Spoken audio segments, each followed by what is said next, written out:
Head Ene Mihkelsoni sõbrad, kolleegid, tuttavad, armsad kuulajad. Ma olen tänasele ettekandele mõeldes olnud väga kimpus. Ma olen olnud tõsisel mõtete ristteel, milliseid teemasid Ene Mihkelsoniga seonduvalt üldse käsitleda. Ja see on veel keerulisem tee, kui minu kodulähedal on viiede rist, kuhu lõpuks mõeldi välja ringristmik. Aga mul ei tule ühetasemelisest ristmikust midagi välja. Ma vajan seda hoopis mitte kihilisemalt ristmikud. Et üldse seda, mis Enega on räägitud, tema poolt kirja pandud, mõtestada. Ja ma arvan, et ma seisan nendes samades teeotstes edasi ka pärast tänast ettekannet. Mille üle ma mõtlesin? Esmalt ühe meie ammuse vaidluse üle. Ajaloolase ja kirjaniku töövahenditest ja võimalusest üldse minevikku kirjeldada.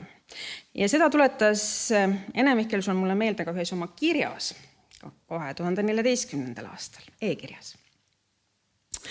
Jah, ma olen kirjutanud kopsaka hulga luuletusi, proosaraamatuid, kuid reaalellu neid taandada ei saa kuidagi.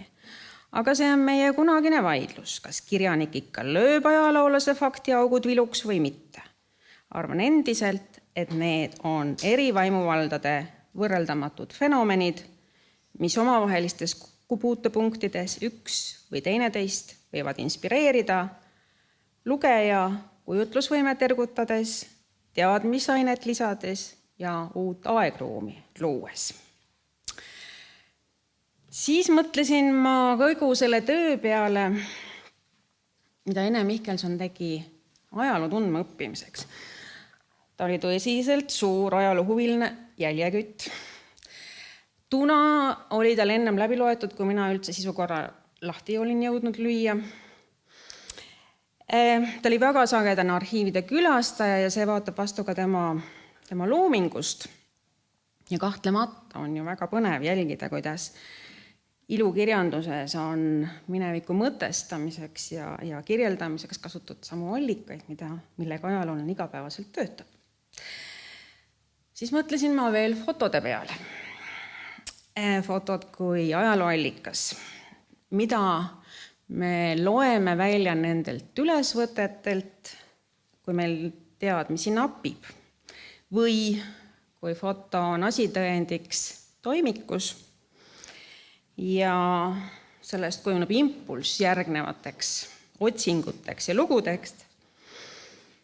Üks tsitaat kirjast.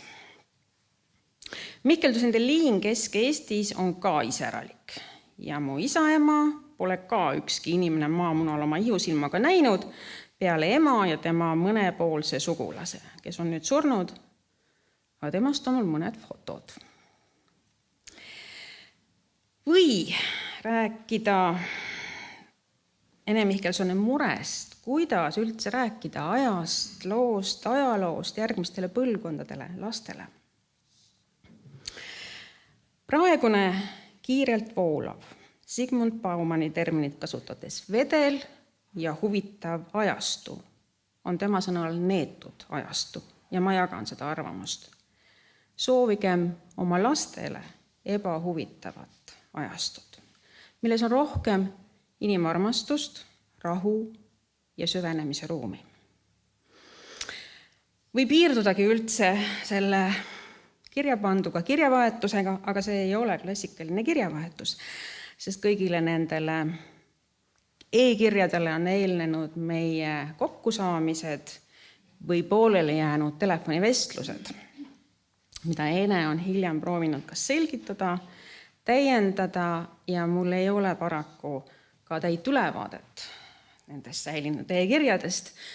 Ma suutsin kokku koguda aastast 2010 kuni 2017 umbes suurusjärgus 30 kirja. Ja et ennast natukenegi piirata, siis ma lugesin Katku Ahuda, kus figureerivad nii nimedega kui nimedeta ajaloolased, arhivaarid proua Pinta, kus tsiteeritakse vallakohtu protokolle ja NKVD ülekuulamisprotokolle. Vallakohtu protokollidest võiks ju täiesti eraldi rääkida, eriti praegu, kus me käivitasime kevadel ühisloomeprojekti, oleks täiesti paslik nendest pikemalt rääkida ja seda enam, et meie tudengid, kes on selle tööga tegelenud, on nentinud, et neil on tunne, nagu nad loeksid kohati ilukirjandust. Me oleme saanud selle nõukogude ajaga tegeleda nüüdseks umbes 30 aastat ja proovinud tabada erinevaid poliitikaid, mänge rahvaga, hinnanud kuritegusid, koostanud nimekirju, publitseerinud allikmaterjale, kogunud mälestusi, intervjueerinud kaasaegset, kirjutanud raamatuid, ülevaateid, vändanud filme, koostanud näitusi. See pendel on kõikunud seinast seina. Stalilikest piinamistest, mahalaskmisteenidest kuni muretute väljahõigeteni ja publikut naerutavate olmesituatsioonideni.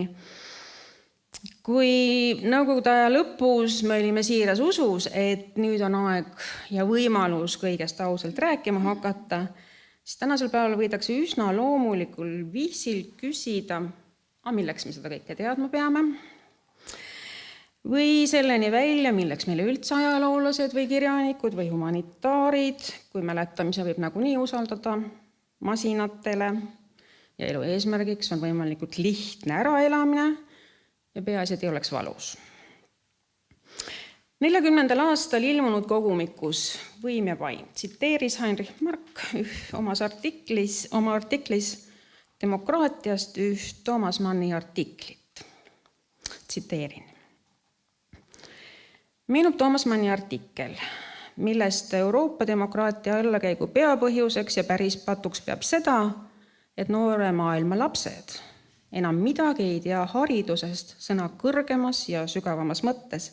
See on tööst iseenda kallal, individuaalsest kasvatusest ja vaevanägemisest, vaid selle asemel mõnulevad kollektiivsuses. Kollektiivsus on mõnus ümbruskond võrreldes individuaalsusega. Mõnus liiderlikkuseni. Mida kollektivistlik inimpõlv endale soovib, loodab ja lubab, see on alatine oma minast puhkamine.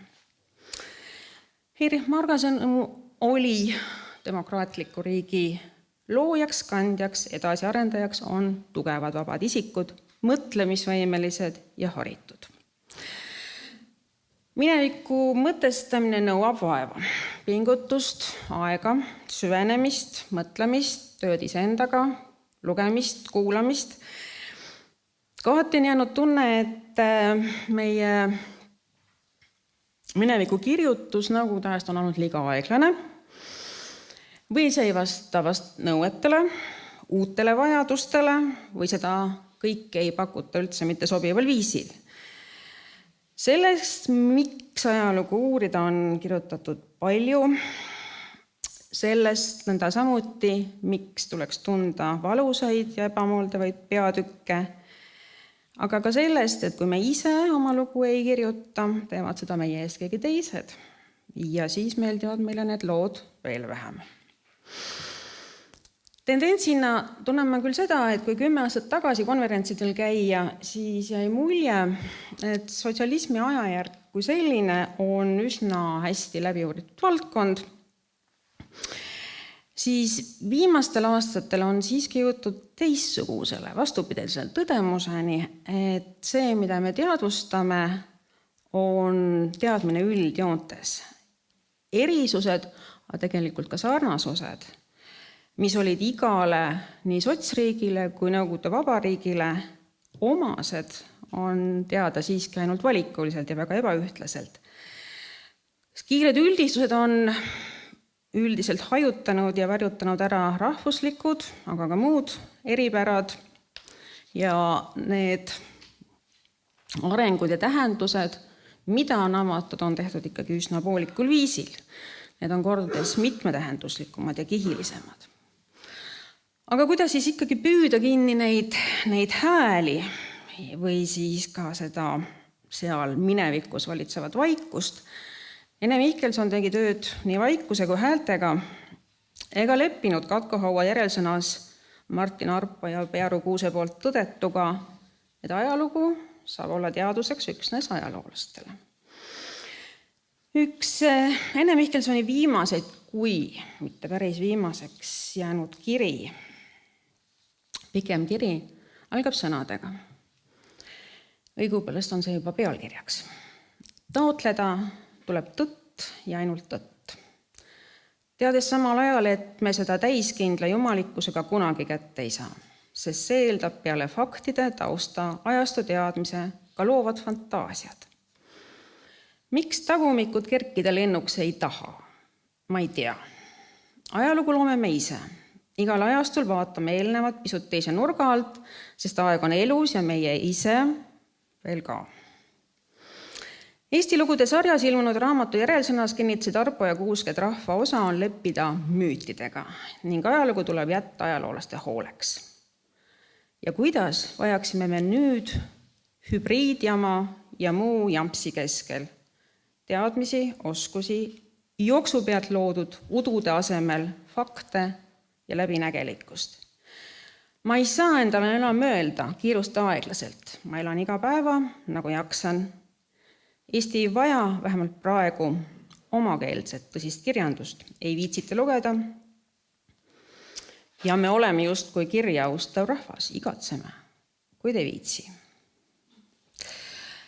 Enne Mihkelsonlikku pragamist ma arvan, et on meis paljud siin saalis tundnud, teavad tema sõna.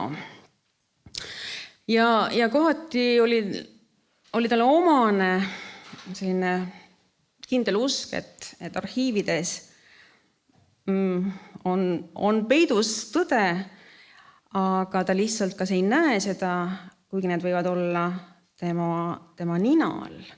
Ja Katko Haua proua Pinta näeb, nautivad oma informeeritust arhiividesse peidetud saladustest ja ta toidab peategelust väga valitud paladega. Julgeoleku ülekuulamisprotokollid, millest Ene Mihkelson oma metsas maha lastud isa jälgi otsis, ei ole lihtne lugemine mitte kellelegi, ka kogemustega uurijatele. Väga paljud pered on proovinud leida sealt vastuseid painavatele küsimustele ja pettunud, sest nad pole leidnud sealt seda, mida nad on otsinud. Ja sama juhtub ja on juhtunud ka väga paljud erinevad isikutoimikutega. Lisaks sellele ajale, mida sellise materjali lugemine nõuab, et ära tabada erinevaid nüansse, seoseid, võimalikku tõepära, läheb vaja kohati ka üsna juhuslikku materjali leidu ja muudest allikatest pärinevat teadvet. Ja väga paljud otsad on jäänud sõlmimata.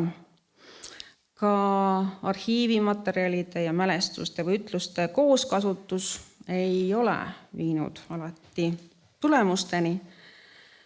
Mälu võib olla petlik, muutlik, mõjutatav ja see võidakse ära pühkida. Mälu läheb ära, aga tunded ei kao, on tsitaat Katko Hauast. Katko Haua minajutustaja käib tõeni jõudmiseks arhiivides, räägib pere, külainimestega, kuid peab tõdema, et see oli niisugune aeg. Inimesest enesest sõltus vähe.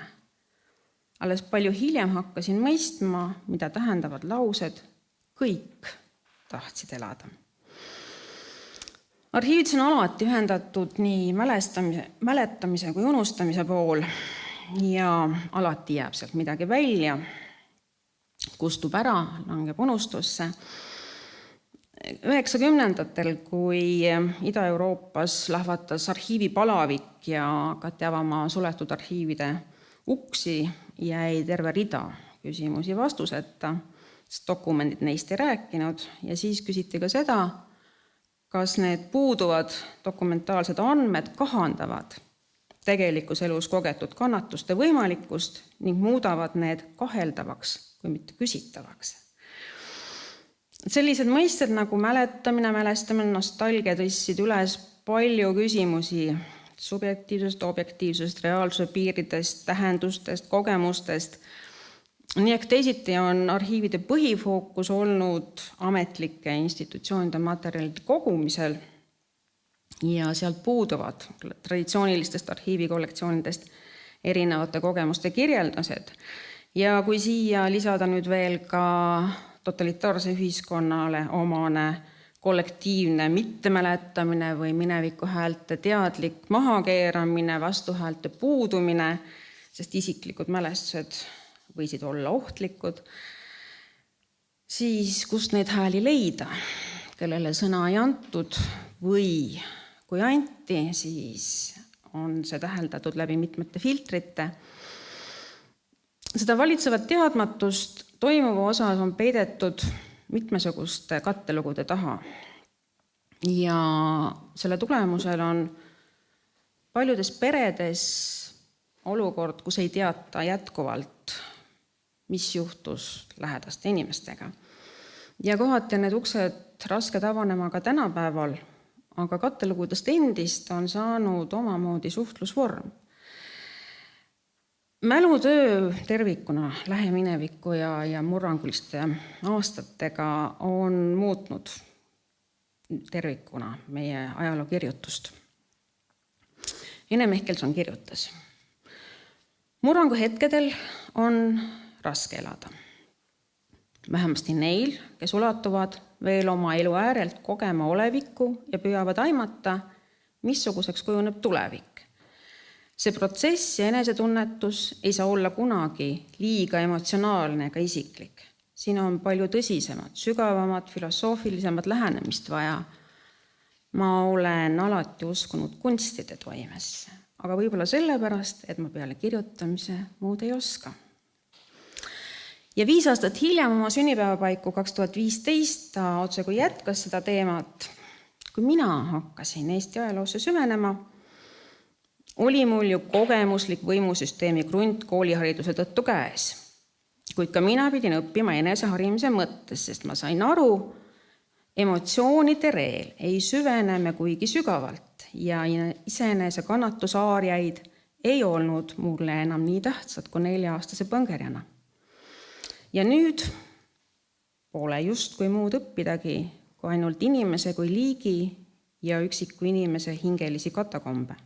Inimese mõtet, tähendust, need on algmisest sule liigutamise hetkest olnud mu põhiteemad. Ma ei ole kellegi jaoks allikas, ma olen ainult üks inimene ja kirjanik, kes ei tee tõde ega õigust tasasel maal ega barrikaadidel. Kas ma tosserdan juureldada inimhinge olemuse üle? Ja kui sellel on seos ka reaaleluga, no oleks ju hea, kui on või mis, siis ometi, mitte prototüüpses mõttes. Kõlab, nagu ma heidaksin midagi ette, ei heida. Kirglikkus kurnab. Barrikaadidel saab keegi alati viga. See ei too kellelegi leevendust. Oma ausust ei pea tõestama. Tuleb olla. Jah, igal ajal tuleks lasta rääkida oma lugu ja kahtlemata detailid teevad ajaloo põnevaks ja mitmetähenduslikkus on rikastav, aga paratamatult ei jõua me kõiki lugusid tükkideks lahti võtta ja neid uuesti kokku panna. Nii ehk teisiti tuleb teha valikuid ja selle käigus keeratakse mõned hääled tugevamaks ja mõned nõrgemaks. Mõnel juhul võib mõned protsessid võivad nähtavaks muutuda üldse läbi peegelduste ja mulle tundub, et 40. 50. aastate Eesti ühiskonnas aset leidnud muutusi on vaata et kõige selgemalt sõnastanud Eestisse tagasi jõudnud, küüditatud ja arreteeritud, kes võrdlesid olusid, kust mindi, oludega, kuhu tagasi tuldi. Aga kuidas mõisteti kodumaal sel ajal sealt tagasi tulnuid ja nende poolt kogetud. Ja siin on mul raske vastu vaielda arvamusele, et lõpuni saavad toimunust aru ikkagi ainult need, kellel on endal läbi tulnud teha samasugune kogemus. Siis suruti see kõik, see mõttemõistmine ja palju muudki vaikuse müüri taga, ent sündmustike, tegevuste, muutuste, suhtumiste, toimetulekute skaala neil aastatel on äärmiselt lai ja me oleme sellest ära teinud nii enda kui teiste jaoks ainult osa. Kuivõrd see aeg ükskord ka lahendatuks osutub, sõltub nüüd juba väga paljudest teguritest, igal juhul nõuab see ka sügavat tööd iseendaga. Ene Mihkelson on oma panuse andnud ja mitte väikese. Ta on kirjutanud ennast ajalukku teostega, mis kirjeldavad vastuolusid, pingeid, haavu ja neist ei saa mööda vaadata mitte keegi, kes tahab vähegi süveneda ja võtta vaevaks mõelda, isegi siis, kui on valus.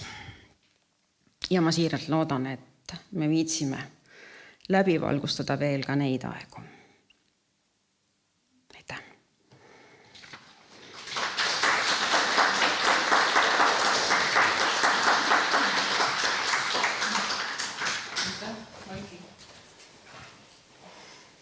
Kas on saalis? Jah, palun. Mul küsimus Haigele, tundub, sa tsiteerisid Ene kirju, mis sa oled saanud meiliga ja tõesti paljud kujutab ette, mis seal kirjutus on. Kas sul on tulnud mõtet ja kas on võimalik, et sa kunagi midagi nendest oppaad avaldud? Need on liiga personaalsed. Ilmselt on kirjades väga palju tõlgendus ja seda, mis aitaks edasi, mitte isiklik aga enne soov oli, et kirjadest ei räägita.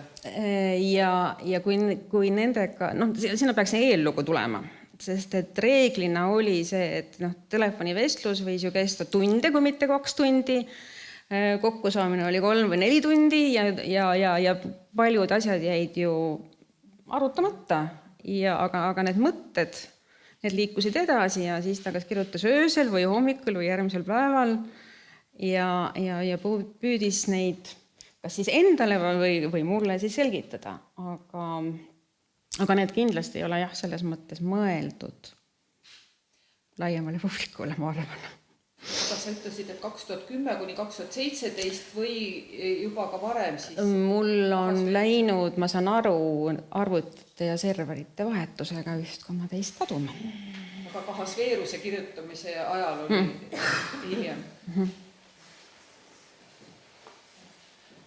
Palju Konsin, palun?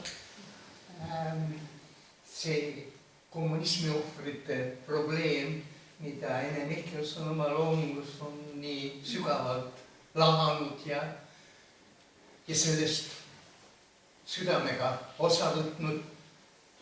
See on tabanud ju Eestis peaaegu kõiki suguvõsasid meie väikest rahvaarvu arvestades. Ja siin milline on teie seisukoht selles suhtes, kas on tehtud ikka kõik nende ohvrite mälestuseks? Me teame, et Liimägi Maarja mäele on püstitatud see uhke sein, kus need kaunid Kilke Kangro mesilassülemeid on selle tähistamiseks mõeldud. Ja Vabamu, see muuseum, mis kannab nüüd sellist nime, see oli ka kommunisti ohvritele, oli mõeldud see muuseum esialgselt. See ei puuduta ju ainult see ohvrite mõiste läheb laiemaks, kui võtta need, kes läände said põgeneda ka, need olid ka ju omate ohvrid olid ja ega nende elu ei olnud samuti kerge ei olnud, nad pidid kõigest ja kogu aeg põgenema veel kaugemale ja kaugemale siit sellest. Nii et milline on teie seisukoht, kas on see piisavalt meil ikka jäädvustamiseks järgnevatel põlvkondadele tehtud või ei ole mitte? Nagu ma ütlesin, minu meelest me oleme alles poolel teel, väga poolel teel.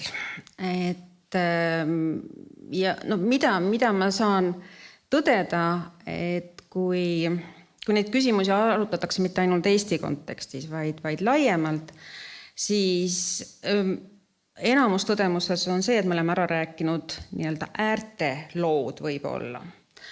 Aga enamus ühiskonnalugu me pole ära rääkinud. Me oleme alles sinna nii-öelda sellesse halli tsooni, selle kohta siis enamasti kasutatakse seda mõistet hall tsoon. Me oleme alles sisenemas sellesse ruumi.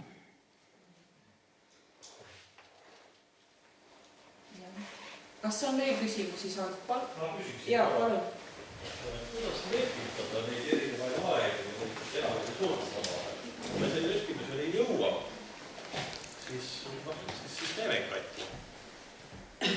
Tuleb kirjeldada erinevaid protsesse.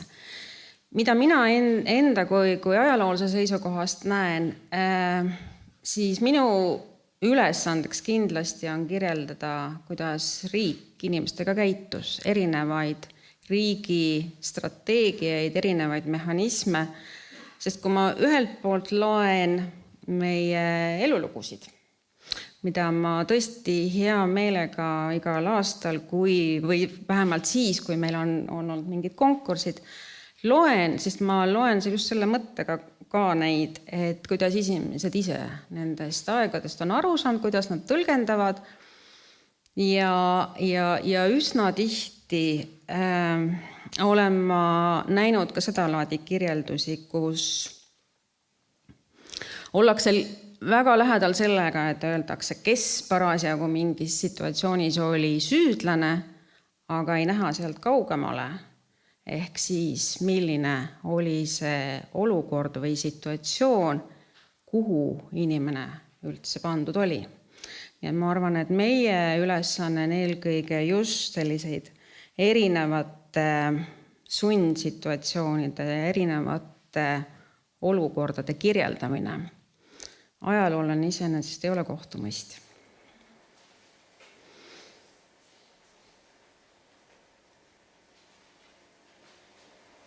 Nii, üks küsimus on veel. Eeva Renn, palun. Ja vastus, et tegelikult Ahasveeruse unes Ene Michelson tegelikult annab meile võtmed kätte, kuidas selle lepituse poole liikuda. Et see romaan tegelikult just kasutades seda inimliku kujutlusvõimet, et tegelikult selle teose selline sügav sõnum ongi tegelikult ka see lepituse otsimine ja leidmine.